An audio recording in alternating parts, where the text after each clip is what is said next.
Hello, this is the Net Hero podcast. I'm Sumit Bose, and this podcast is all about business and doing better for the planet. It's not an eco podcast, we're not green warriors. We believe that business is good and business will make the difference, but it's about holding businesses to account. So if you're interested in what we're doing to try and make things better, to stop our polluting of the planet, to stop our global warming, to stop us driving around in cars that are polluting the air that we breathe, this is the podcast for you. It's all about business, it's about invention, it's about entrepreneurs, scientists, and frankly, there's a few wild cards as well. Do hope you enjoy listening to this episode, and make sure you subscribe and follow us on your social media platforms, and please check out our two news websites, energylivenews.com and Future Net Zero. On with the show. Heat. It is flipping freezing. We're expecting this storm to keep going for a few days, and then there'll be another cold snap, and God knows when this winter ends. But you'd have seen recently the government has finally got its arse in gear and have launched the Warm Homes Plan. It's been in the pipeline for years, actually. Before even Labour took place, there was discussions about it. Lots of bits, you'll find it all on Energy Live News and Future Net Zero. You can read all about it. I won't go into too much detail. But the essence of it is trying to make a big shift that we as a country have been very poor at. Energy efficiency, warmer homes to stop people being sick, helping the vulnerable, people who are fuel poor plus the elderly, try and getting kids who are growing up in really awful houses with damp, stopping all of that. Some say it has got a lot of good points. Others say it's just more waffle. And will it go the way of many other schemes which have failed, such as the government's eco targets from the last decade, or the insulation scheme that didn't last too long? Well, today I'm delighted to say I'm joined by Emily Seymour from Which, and Which you probably all know is a consumer organisation. They've been looking at the Warm Homes Plan. They've also done some research about it, so we're going to dive into that. Emily, hello, nice to talk to you. Hi, nice to meet you. So let's just get the first feelings. What do you think as an organisation? We got quotes from you, people can read it, but have you welcomed this plan? Because a lot of people have been a bit mixed. There's been a general kind of consensus amongst a lot of suppliers and, energy trade bodies saying it's quite good. But then you've had unions saying it won't be delivered. You've had people from the industry saying there's a lot of flaws in it. So what's Which's take? Yeah, so I think, it does bring clarity for consumers and for businesses, crucially, about the government's approach. It's helped us to understand exactly what they kind of envision for the future. Of course, it does remain to be seen whether that all works out. We can't tell now. We know that consumers at home are just still incredibly concerned about their energy bills, energy prices. Yeah. And I certainly have had my concerns about the kind of dependence on rolling out heat pumps as being a little bit I do think that people at home are interested in solar panels, batteries. I'm really interested to see those being kind of lifted up more. I think they're much more accessible technology. The challenges in the plan, and there are lots of things that kind of, it details out an intention, but it remains to be seen how it's going to actually be acted out. So there's a lot in there about delivery, and there's references to consultations, and we're going to do more on this, ask more about this. I think especially when it comes to the loans that have been suggested at the moment, it just says we'll be consulting with financial services to see what that looks like. I think there's a huge difference between a 0% loan for any of this technology and a loan even with low interest. If you're investing in something as a means to lower your energy bills, then any kind of interest repayment becomes a problem. So there are questions about the consumer protection angle, and I know that that's something that Which is really concerned about for people at home, is making sure that no matter what you're buying or adding into your home, that there are protections in place. But I mean, I think one of the main things is you could probably break it down into three chunks. There's ambition, right? Let's get rid of this. Let's put in loads of heat pumps. They're a great thing to do. Let's get people shifting to insulate more, do more around that, and then the finance side, which has always kind of failed. Remember the government insulation scheme a couple of years ago, might be 4 years ago now, actually, and then you couldn't get a builder to do it. Then you've had all of the recent publications, and you've seen the media news that so many of those insulation jobs were bodged and there was no recompense, and consumers are suffering from that. You've then got exactly what you talked about. You've got this idea of kind of, we'll finance it, but we haven't got the plan of who's going to finance it. And then you've got to look at actually who will do the installation. Are there enough people? Is the quality of that workmanship going to be correct? All of that sort of stuff is there. So in essence, are you sort of giving this a kind of overall, it's a good idea, but there's a lot of questions yet to be answered? Yeah, I think that's right. I think which is certainly kind of encouraged by the direction of the plan, but it's going to be very interesting to see how it all actually is acted out and what it means for people at home. I mean, of course, there's the grant funding availability, which will be useful for people in low income homes. But in terms of kind of the wider population, I think there is appetite for investment in this kind of product, but people just are not sitting on enough cash to do it. So I think it's going to be that element of it in terms of encouraging just kind of average people at home to take this up, which there's definitely still work to do there. We could break it down, right? We could break it down into kind of the technologies, like you said. I'd like to get solar, but it's bloody expensive, right? Yeah. I certainly wouldn't be getting a heat pump at $5,000 or more. And I certainly don't want one because of, a ground source one is so much effort. People might say, oh, it's not really. But if you live in any terraced house in London, you're going to have a real problem getting one of those in. Yeah. If you live on a flat, how the hell are you going to have a heat pump? It's going to have to be from the building. So you look at all of those things. Then you look at kind of, people are used to things, right? We're used to gas boilers, we're used to gas cookers, all of that. There's going to be a big shift. The hydrogen, people have talked about the hydrogen trial. So if we break down into the technologies, you've done a study, I know that you've looked at things like kind of behaviors. Yeah. And I think one of the things that really stuck out to me, and it kind of probably makes sense to most people watching and listening to this, is that, the cost is such a barrier still to people, because you said people may want to do it. I'd slightly disagree. I think people would do it if they've got that kind of middle class lifestyle and they can do it. Most of us are struggling to pay the bills. So is the first issue here, you're not going to take everyone with you at all. You're going to take a very small minority who can already afford to do this, the people who opt in out, flexibility, those sort of people. I think that's going to come down to the funding available. The boiler upgrade scheme, so the £7,500 grant, that does considerably bring costs down for certain people. It depends what your setup is, right? So if you happen to be in the perfect Venn diagram of having enough initial cash, the sort of willingness to invest that probably more than you would pay for a new boiler, you also have a home that's kind of optimal. You've got the right setup to start with. You're willing to take on that sort of home improvement disruption, which, I've certainly, people in the office that I've spoken to who work on this stuff, one of my colleagues who's very, very knowledgeable about all of these technologies, she had a surveyor come to the home, or an energy assessor came to have a look at what she could potentially do. And they were like, you're going to have to rip out pipes, you're going to have to kind of replace your kitchen when you do this. And she decided actually probably not, but what she did say, her head's now been turned towards solar panels.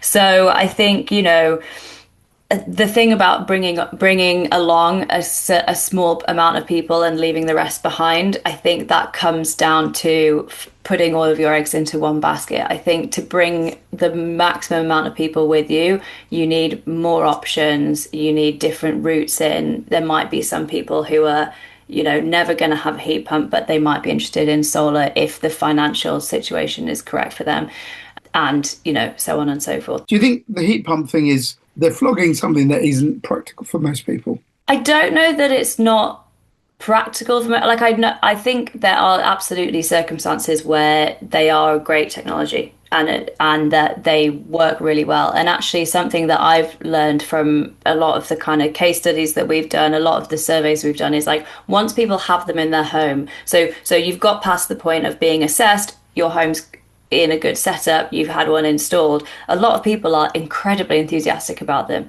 and about the way that they work. They've got to go through that pain of doing it, haven't they? Yeah, and Yeah. the same goes for solar panels, to be honest. We Mm. get such positive feedback from people who have these things in their homes. So I do think that they can be brilliant for people in those situations, but it's just making sure that we're kind of bringing everyone along with us. And certainly at this stage, the technology is not there to make it the perfect solution for everybody who might want to do something. What about social housing? You know, we already know that government is strapped, councils are strapped. You look at, if you take housing stock that's owned by, charities and housing associations, to retrofit those or to stick in heat pumps, that's a lot of capital outlay, even though it would, make a big difference to consumers and particularly some of them being the most vulnerable. Again, what's your take on kind of that? Because that's a big thing on whether this would scale. I think you'd probably get a few kind of richer, wealthier individual going, yeah, I'm going to do this, and they can do it fine. But the majority of people will be going, I'm not doing it till I have to, I think. And then there'll be this other group which are relying on the state to help them do it because they live in places that are either social housing or other. What's your take on kind of that big, quite significant amount of built environment being pushed into being more energy efficient?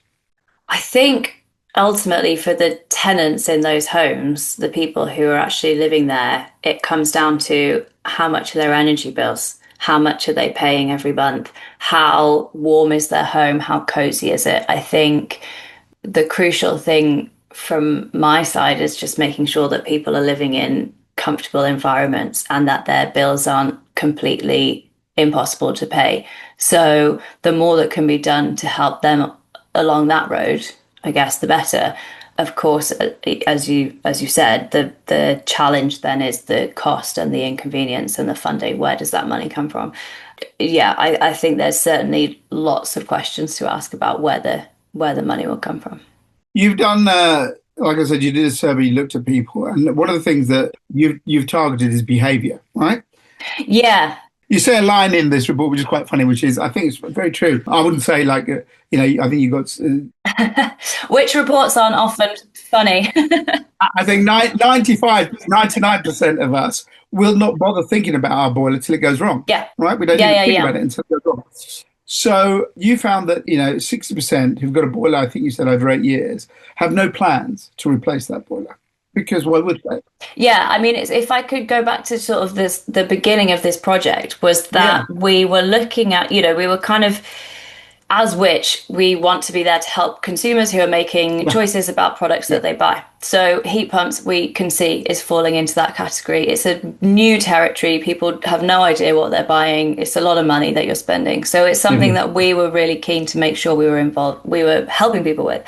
And we were looking at the sort of situation that needs to be in place for someone to buy a heat pump. A heat pump replaces a gas boiler more often than not. Yes, The point at which you buy a new gas boiler almost inevitably is an emergency purchase. Like it is. Yeah, your boiler's been condemned. It's the middle of winter. You've got no hot water. happened to me. Yeah, it happened to me in a rental home. So then you're kind of dealing with a landlord. So at that point, like who in the country is the absolute least likely person to buy a heat pump Mm, of everybody in the whole country? Who's the person who's the very least likely to purchase a heat pump? It's someone who does not currently have any hot water or correct, heating. So we correct. thought to ourselves, how is this going to work? It's not up to us to determine what the funding is that's available, what the grants, what the schemes are. But we wanted to see how can we get people in on board? How can we help this buying choice to be more to be smoother and to have more people in kind of engaging in that decision? And that what we realized very quickly was that people need to be engaged and need to be bought in before you get to that stage, because you're going to have had a few months at least thinking about it, looking at your house, having some assessments done, looking at the money, weighing up your options. You're not going to do that once your boiler's broken. So we did this project where we started with a survey of which is the Which Classic. So we asked a lot of homeowners what they have done, what they would do, and when we looked at people who have older heating systems, exactly as Yeah. you said, people just don't think about their boiler. It sits in the corner of the kitchen or wherever it is, and you don't consider it until it gets to a crunch point. So then what we were looking at was what kinds of messaging resonate with people. So we did that through some surveying. We also did like a live social ad campaign. So we put out adverts on social media with different types of messages. Some of them were very much just driven by, did you know you can get money for this? Like, there's free money available. Here's how to access that, which was the most popular message, which I don't think anyone would be surprised by. No, as they say. Yeah, but then after that, once you take away the kind of free money side of it, the messages that really resonated were things that highlighted the kind of tangible risks of a delay, of you will be left cold, there's a really good reason for you to have a plan in place for what comes after your boiler. It might be another boiler, and that's fine, but have made that decision in advance and have thought about it, rather than wait too late to actually make a kind of informed choice. So highlighting the kind of delay risk was the next most popular.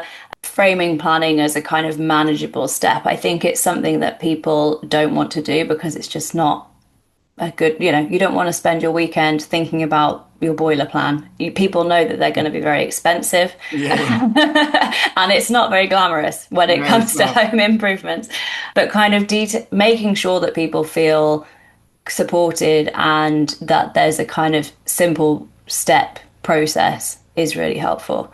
So, what we were looking at was how can any advice service, there's going to be this new government advice service. I think that's going to be really important to see what that involves. How can we bring people along and make people feel engaged and make people take on a habit which they don't currently have, which is considering your boiler? So that was really the kind of aim. I've got some of your facts. I mean, it's money down there. Like 24%. Yeah. The reason they would engage in this is because there's money out there. You get an upgrade. And then when you talk about kind of like, future proofing, only 7% are bothered with that. Yeah. Is that kind of really the real problem with all of this home plan is that, we've had schemes to help people get insulation for free and they don't get taken up. We've had so many things that say to people, and there seems to be a block. Right? If you live in Scandinavia, they're all into it because it's always flipping freezing and their houses are lovely and made of timber and all of that. And I've got friends there who say that they're just, and they pay more for their energy, but they accept that. Do you think because of the way our housing stock is very old, one of the oldest, because we do have a fairly, although it's miserable most of the time, we do have a kind of ambient. It's temperate climate, yeah. It's a temperate climate, so we don't really think about it for months and months. So we're not that bothered about it. We don't get really blasted with Arctic, so we're not prepared. And, snow, 2 inches of snow and the whole place falls apart. But it only happens every couple of years. So all of these things sort of outline your survey, which show that really what people are scared of, my boiler breaks down and the money. They're not really bothered about kind of, how do I get the sustainability, get the upgrade? It is good for my future proofing. These are not in anyone's thoughts. Does that surprise you, or is that kind of what you thought would come out, really? No, it doesn't surprise me. I think time and time again, so no matter what we look at which in terms of energy efficiency, energy bills, and kind of broader sustainability issues, I think it always comes down to how much is it going to cost? How am I going to see the return on the investment? And then people are really happy to take on, risk. People are happy to do things because they want to make a more sustainable choice, but they have to know that bottom line is going to be there, and that they're going to be doing something that's financially savvy. I think, no, the kind of ranking of those messages doesn't surprise me. I think it's, important to say that some of the sort of just plain sustainability drivers does does resonate with people, and people do want to do good things and make good choices from a sustainable point of view. So it's not that they're completely ignorant of. Provided they can afford it. Yeah, Yeah, they want to yeah, be, well, they need to be able to afford it to start with, but even those who can afford it want to be able to know that they're making a financially savvy decision. You know, yeah. you're not just burning money for the sake of having a kind of eco home. More often than not, you want to be able to invest in something, and it's an investment. You know, if you have that cash, you're buying something that's very expensive, and you're then seeing a return. And I think, to be honest, that's probably why solar panels are so much more tempting for people who are in that able to pay bracket, is because yes, you're investing a lot of money up front, especially if you're buying a battery to go along with solar panels, Yeah. so that adds a significant amount to the upfront cost.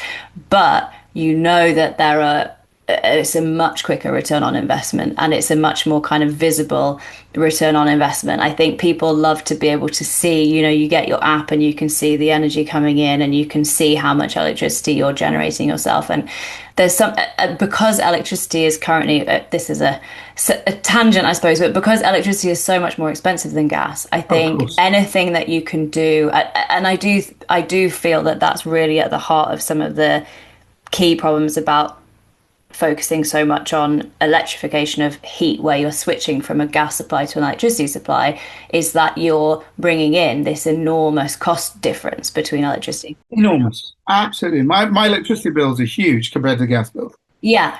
So if you can see that you are generating your own free electricity, Yeah, that is so tempting compared yeah. to all the kind of more nuanced decisions about gas heating. You did your messaging. You also put it out to do. It was quite interesting. I like this. It was pretty good actually. Mostly, 70, 80% and above. There is a difference between younger people and older people in Yeah. your messaging chart, which I found probably. I get it. 18 to 34. It's quite weird. You've got 78% engaging with this. Whereas you go to the kid generation, 35 to 54, 84%.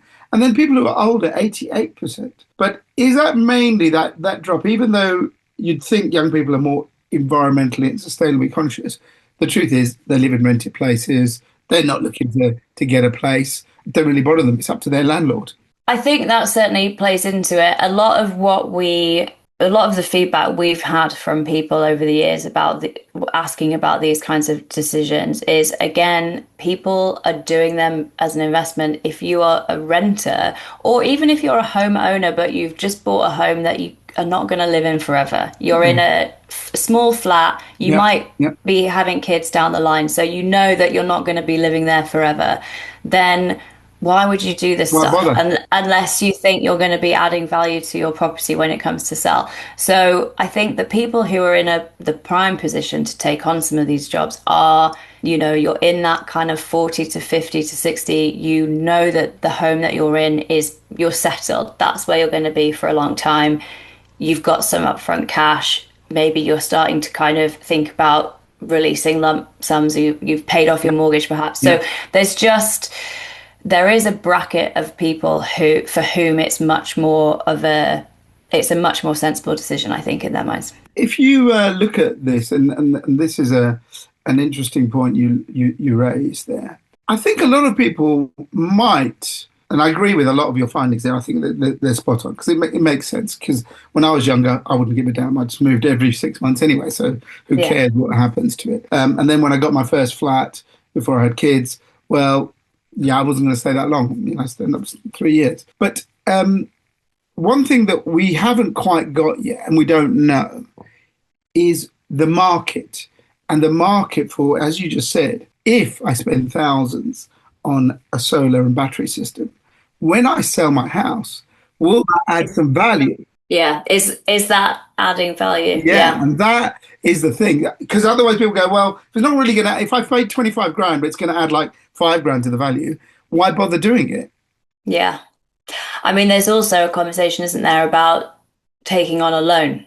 So Yeah, so there was at one point when solar panels first came out, you would you could access loans that were attached to the panel, so the buyer of the home would take on the loan. Yeah. What you don't want to do is be in a situation where you've taken out a 10-year loan or something to put solar panels on your home. You then move house and you're still paying the loan off for someone else's solar panels. So I think this is all going to be sorted out. I would love to hope that you're adding value to a home by doing some of this stuff. And it feels like that research perhaps is a little bit behind. I know sometimes looking at kind of estate agent data, it's difficult to pin down. They barely just talk about the EPC. Yeah. Some people say yes, some people say no. Well, exactly. It's like, does it have an EPC? Fine.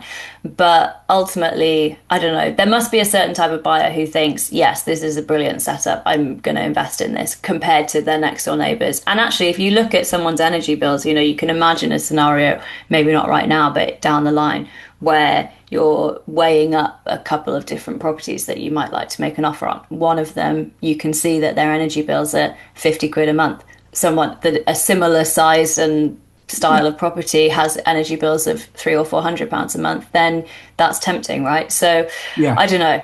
It will be interesting to see how that develops. Looking at what you do from the consumer, these are the last bits I really want to talk on before we wind up. I love it. I buy into it. I go, yeah, I'm going to do it. First of all, am I going to get the money? So we're very woolly about where this finance, we've had some big finance houses saying we're backing this in the statement the government put out, saying, yes, we support this, but where are you going to go? Is there going to be a government-led scheme for you to get finance, or do you just go to your bank, and is it kind of, a free market? So number one is kind of, what are you as Which concerned about how people get the money? And the second one, which has come really home to roost with all the insulation stuff, is how do people know the person putting in that boiler, that solar panel, is doing a good job and not damaging or causing you so much grief later on?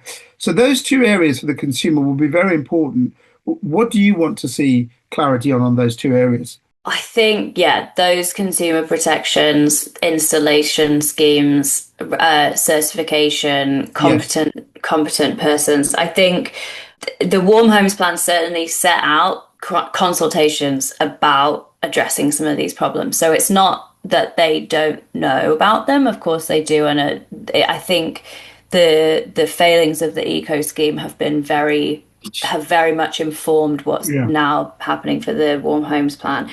And I also, I don't want people to look at an insulation project and then apply the same concerns to, for example, solar panels. It's not the same market, it's not the same people. So I do worry that we would kind of lump all of that together, but I totally share the kind of concerns that having seen such a wide scale scheme have such problems, we need to look at what comes next. So certainly the government has said that it will take steps to improve protections. I think most of that conversation is around the government funded availability of grant funding for low income homes. So what we would really like to see at Which is some clarity on what does that mean for the private market, for people who are self-funding, for people who are using these loans.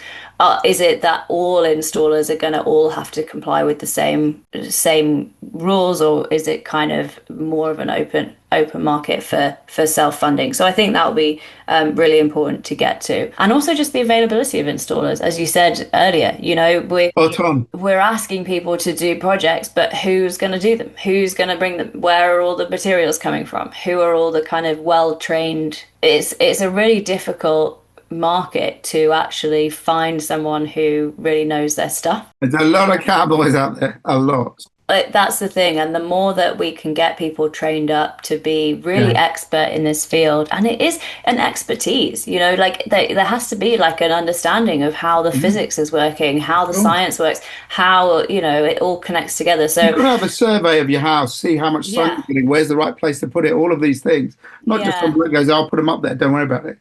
Yeah, so I think that's going to be really crucial to the success of this and any project, right? Is how can people at home who are buying something that's very expensive, probably for the first time, probably not with a huge amount of prior knowledge or of having seen it elsewhere, although of course of course, as with any home improvement project, I think that kind of word of mouth is going to go a long way.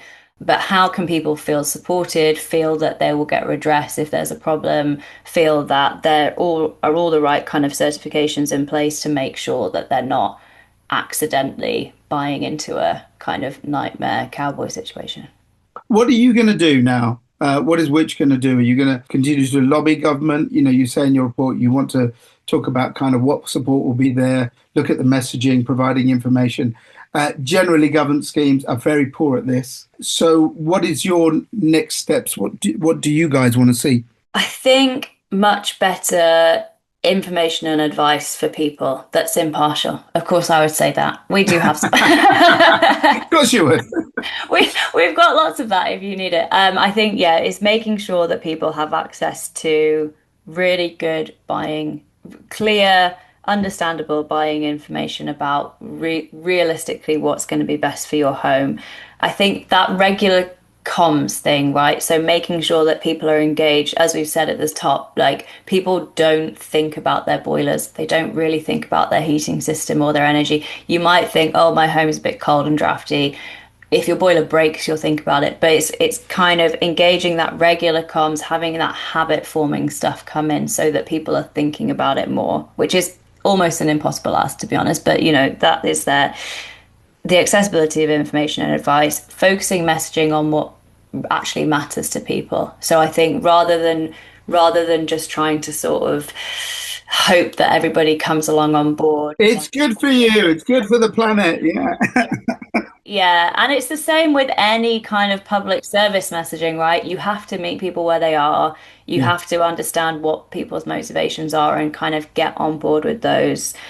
And then also, on the more kind of policy side of it, I think there's a lot to do with protections, with EPCs. That's a whole other subject that we've not got into, but let's not get into that one. Let's not start that at this point. But yeah, making sure that EPCs are accurate and are informative, making sure that the people who are doing the installations are competent, making sure that the funding is in place, that the costs are fair and reasonable. So yeah, much to get on with. You're going to be busy the next few months. Listen, I think people can just go to Which and find out more. You've got loads of stuff on the website, haven't you, all about this? So that's great. Yeah.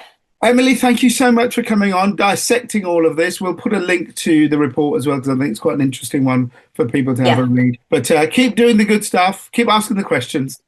Thank you very much. And thanks for having me. No, it's been a pleasure. Audience, tell us what you think. Are you thinking about changing in terms of your heating structure at home? Get in touch on social media. My thanks to Sonia for production. Remember, if you want to be on the podcast, then just email us nethero@futurenetzero.com.